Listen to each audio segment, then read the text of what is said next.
យស្រទន់ទឹកភ្នែកហូរដូចទឹកជំនន់ពេលវេលារៀងចំណាយខ្លាចជាជំនាញដែលបងនិពន្ធជំនាញដែលមាន emotional ហើយបងគិតច្រើនយ៉ាងគ្រុនជំនាញមួយដែល describe ពីរាល់រឿងរ៉ាវពីមុន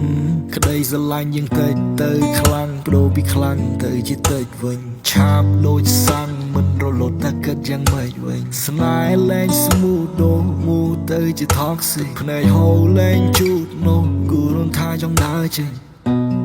អនុសាវរីយ៍ច្រើនរឿងនេះយើងក៏ធ្លាប់ធ្វើរឿងនេះយើងក៏ធ្លាប់ជួបអូនឈឺបងក៏ធ្លាប់មើលបែបណាបងក៏ធ្លាប់ឃើញ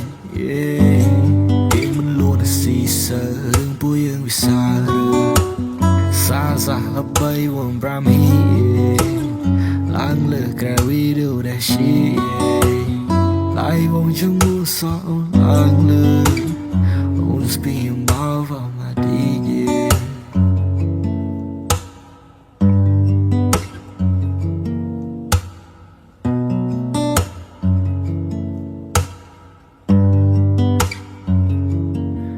ទៅកាន់តែយូរទៅកាន់តែយ៉ាប់ចង់ឲ្យតឹងតែងតែជាធូរតែប្រាប់យូរមិនស្ដាប់យូរទៅកាន់តែយូរស៊ូក៏ពួយយ៉ាងស៊ូតើជាកម្មឬក៏ជាគូតើជាព្យុះឬអន្តនូព្យាបាលរបួសស្នាមក៏មិនតិចដងស្នេហ៍ដែលអូនឲ្យបងទុំទុកចិត្តដែលអូនផ្ដល់ឲ្យខកពីក្រោយខ្នងថ្ងៃមុននៅជាមួយបងថ្ងៃនេះនៅនឹងអ្នកណាស្ដាយគ្រប់យ៉ាងដែលយើងផ្សងវាស្និទ្ធស្នាលលើពីសង្សារមានគេផ្លុំត្រចៀកឬអូនវងវែង Take you serious តែអូនលេងកៅភ្នែកអូនពោពេញដោយការសំដែង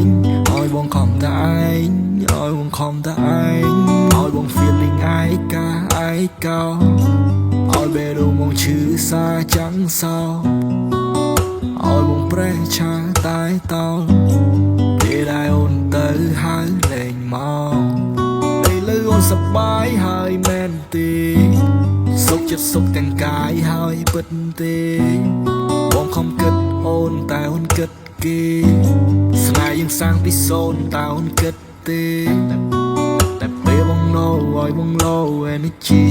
ស្ដាប់មិនលឺសូរទឹកមិនផឹកបាយមិនស៊ីអូនខូចក៏ខូខើយ៉ាងនេះអូនឲ្យគេចូលលូនដាក់ម៉ូត្រូវជីរ៉នមីយកទឹកចិត្តបងសើចលេងយូរទៅអូនក៏បែកឆ្វេងលាក់លៀមមកនឹងគេសេងហើយអូនចេះប្រែកាយទុកបងដូចជាកូនក្មេងដូចជាឧបករណ៍ភ្លេងបងគេឡើងលើក្រែគេងហើយអូនថាសប្បាយ